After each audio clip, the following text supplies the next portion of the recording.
Good morning dear students, welcome to daily dose current affairs.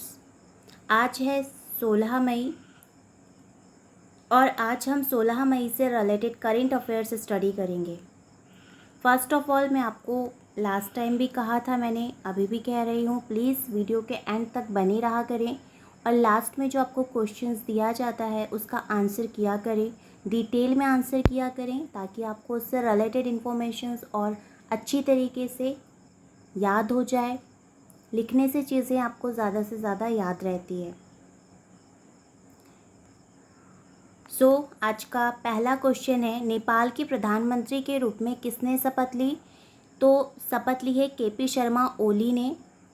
अब कुछ दिन पहले मैंने आपको बताया था कि 10 मई को इन्होंने अपना विश्वास मत खो दिया है, जिसकी वजह से वर्तमान में अभी नेपाल के जो प्रधानमंत्री केपी शर्मा ओली थे, इन्होंने इस्तीफ़ा दे दिए थे, लेकिन इनके विपक्षियों ने इनके खिलाफ बहुमत साबित नहीं कर पाए, तो वापस से इन्होंने शपथ ली है। 30 मई तक इन्हें बहुमत साबित करना है, अन्यथा ये फिर से प्रधानमंत्री के पद से निकल जाएंगे। बात हो रही है नेपाल की, तो नेपाल की कैपिटल है काठमांडू और काठमांडू में ही स्थित है सार्क का हेडक्वार्टर। नेपाल की करेंसी है नेपाली रुपया और यहाँ के राष्ट्रपति हैं विद्या देवी भंडारी। बात हो रही है नेपाल की, तो ये आपको दिख रहा होगा मैप में नेपाल, और यहीं कहीं देखो आपको काठमांडू भी दिख रहा है छोटी सी हैंडराइटिंग में। ऊपर पे इसके चाइना और बिसाइड में इसके इंडिया है। नेक्स्ट क्वेश्चन है, बच्चों के लिए महतारी द्वार योजना किस राज्य सरकार ने शुरू की है? तो ये छत्तीसगढ़ गवर्नमेंट ने की है। अब छत्तीसगढ़ गवर्नमेंट ने क्यों की है, तो मैंने अभी आपको कुछ दिन पहले बताया था कि मध्य प्रदेश गवर्नमेंट ने भी जो अनाथ बच्चे हैं उनको 3,000 रुपये प्रतिमाह देने की घोषणा की है।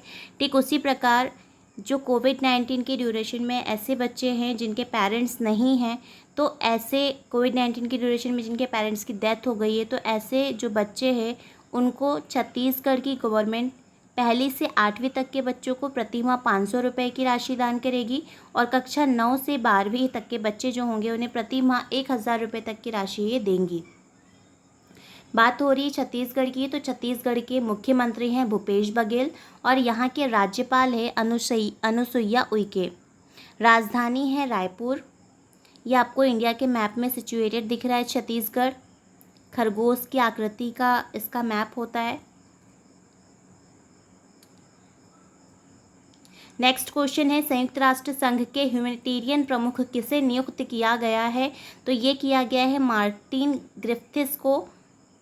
अच्छा, इनकी जगह पहले कौन थे? तो मार्क लोवक थे, जिनकी जगह आप मार्टिन ग्रिफिथ्स लेंगे। वर्तमान में मार्टिन ग्रिफिथ्स जो है वर्तमान में यमन में यूएनओ विशेष दूत के रूप में कार्यरत हैं। ये जो इमेज आपको दिख रही है ये मार्टिन ग्रिफिथ्स की है। बात हो रही है यूनाइटेड नेशन ऑर्गेनाइजेशन की, तो इसकी स्थापना हुई है 24 अक्टूबर 1945 में। इसकी मेंबर कंट्रीज़ है 193 अर्थात 193। इसके महासचिव है एंटोनी गुटेरस और इसका हेडक्वार्टर है न्यूयॉर्क अमेरिका में। 24 अक्टूबर को यूनाइटेड नेशन डे सेलिब्रेट किया जाता है क्योंकि ये इसका स्थापना दिवस है। नेक्स्ट क्वेश्चन है, निर्माण श्रमिकों को 3,000 रुपये प्रति माह देने की घोषणा किस राज्य सरकार ने की है?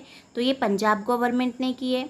कोविड के चलते इस राज्य में सबसे पहले लॉकडाउन लगा था, जिसके चलते यहाँ की सरकार ने रजिस्टर्ड मजदूरों को सहायता राशि प्रदान की है तथा केंद्र सरकार से राहत पैकेज की भी मांग की है, क्योंकि काफ़ी टाइम पहले से यहाँ पर लॉकडाउन लग चुका है कोविड-19 की वजह से। तो यहाँ के जो श्रमिक हैं जो डेली रूटीन में कमाते हैं और खाते हैं, तो उनकी तो प्रॉब्लम्स हो जाएंगी। इसको देखते हुए यहाँ की गवर्नमेंट ने श्रमिकों को जो कि रजिस्टर्ड थे उन्हें 3,000 रुपये प्रति माह देने की घोषणा की है। बात हो रही है पंजाब की, तो पंजाब के चीफ मिनिस्टर है कैप्टन अमरिंदर सिंह, गवर्नर है वीपी सिंह बदनौर और कैपिटल है यहाँ की चंडीगढ़। चंडीगढ़ हरियाणा की भी कैपिटल है, तो आप लोग कंफ्यूज ना हो, ये 2 स्टेट की कैपिटल है। ये आपको लोकेशन दिख रही होगी पंजाब की। हाफ एंड पंजाब पाकिस्तान की ओर है और हाफ एंड पंजाब हमारी ओर है। नेक्स्ट क्वेश्चन है, किस देश ने कॉलोनियल पाइपलाइन कंपनी में साइबर हमले के बाद आपातकाल की घोषणा कर दी है? तो ये अमेरिका ने की है। अमेरिका की कैपिटल वॉशिंगटन डीसी है। इसके प्रेसिडेंट जो बाइडेन है, वाइस प्रेसिडेंट कमला हैरिस हैं जो कि भारतीय मुल्क की हैं। इंडिया और अमेरिका के बीच में कुछ एक्सरसाइज होती हैं जैसे कि युद्धाभ्यास, वज्र प्रहार, ऐसी ही बहुत सारी एक्सरसाइजेस हमारे और अमेरिका के बीच में होती हैं। बात हो रही किस देश ने कॉलोनियल पाइपलाइन कंपनी में साइबर हमले की, तो यहाँ पर ये जो कॉलोनियल पाइपलाइन है इससे अमेरिका अपने सभी स्टेट्स को ऑयल डिस्ट्रीब्यूट करता था और इसका एक हेडक्वार्टर था जहाँ पर इसके कंप्यूटर्स में सारे डेटा, सारे जो स्टेट्स हैं जिनको ये ऑयल सप्लाई करता था उनका डेटा रखा हुआ रहता था। तो क्या हुआ है कि साइबर क्रिमिनल्स ने इसके डेटा को किसी वायरस के अटैक से हैक कर लिया है और अब ये इसे फिरौती की मांग कर रहा है, जिसके चलते अमेरिका ने आपातकाल की घोषणा कर दी है। इसकी वजह से जो ऑयल है इसकी कीमतों में भी इफ़ेक्ट पड़ेगा क्योंकि आपातकाल लग चुका है और अभी ये जो भी डिस्ट्रीब्यूशन है ऑयल्स का ये ट्रकों के माध्यम से कर रहे हैं, ना कि पाइपलाइंस के माध्यम से। ये आपको मैप में अमेरिका दिख रहा है, इधर सबसे शुरू में अलास्का, फिर कनाडा, फिर यूनाइटेड स्टेट्स ऑफ अमेरिका, फिर मैक्सिको और इसके बीच में पनामा नहर है जो कि साउथ अमेरिका और नॉर्थ अमेरिका दोनों को कनेक्ट करने का काम करती है। वर्ल्ड बैंक की रिपोर्ट के अनुसार प्रेषण का सबसे बड़ा प्राप्तकर्ता कौन बना है, तो ये हमारा भारत है। कोविड-19 की ड्यूरेशन में जो बाहर, इंडिया के बाहर की कंट्रीज़ में जो लोग काम करते हैं और काम करके अपने देश में जो लोग रह रहे होते हैं उन्हें कुछ हेल्प प्रोवाइड करते हैं, जो अमाउंट ट्रांसफ़र करते हैं। तो जो अमाउंट ट्रांसफ़र करते हैं उसे प्रेषण कहा जाता है। तो जो सबसे ज़्यादा अमाउंट लिया है वो देश भारत है, प्रेषण देश भारत है। और सबसे ज़्यादा हमारे देश के लोग कहाँ रह रहे हैं और कहाँ से हमारे देश में सबसे ज़्यादा अमाउंट ट्रांसफ़र हुई है, तो सबसे ज़्यादा अमेरिका से, सेकंड सऊदी अरबिया से और तीसरे नंबर पे आता है यूएई, यूनाइटेड अरब अमीरात। बात हो रही है वर्ल्ड बैंक की, तो वर्ल्ड बैंक जुलाई 1944 में इस्टेब्लिश हुआ था। इसका हेडक्वार्टर वॉशिंगटन डीसी में है। इसके प्रेसिडेंट डेविड मालपास हैं और इसके एमडी अंशुला कांत हैं। हाल ही में जारी आईसीसी टेस्ट रैंकिंग में कौन टॉप पर रहा है, तो इसमें भारत टॉप पे रहा है। बात आईसीसी की हो रही है तो आईसीसी का फुल फॉर्म है इंटरनेशनल क्रिकेट काउंसिल। ये 15 जून 1909 को इस्टेब्लिश हुआ था। इसका हेडक्वार्टर दुबई यूएई में है और इसके चेयरपर्सन है ग्रेग बार्कले और इसके सीईओ है मनु सहानी। ये जो नीचे टर्म्स लिखी रहती है किसी भी संगठन से रिलेटेड या किसी कंट्री से रिलेटेड, तो ये बहुत ही इंपॉर्टेंट होती है। मैक्सिमम एग्ज़ाम्स में इन सब चीज़ों से रिलेटेड क्वेश्चंस आते हैं, तो आप इन चीज़ों को ज़्यादा अच्छी तरीके से देखें और पढ़ें। कोशिश करें कि आपको चीज़ें याद रहें। मैं हर वीडियो में वैसे इसे रिवाइज करते रहती हूँ। नेक्स्ट क्वेश्चन है, रविंद्र पाल सिंह और एम के कौशिक का निधन हो गया है, ये किससे संबंधित हैं? तो अभी कोविड-19 की वजह से ही इन दोनों का निधन हो चुका है और ये हॉकी गेम्स से संबंधित हैं।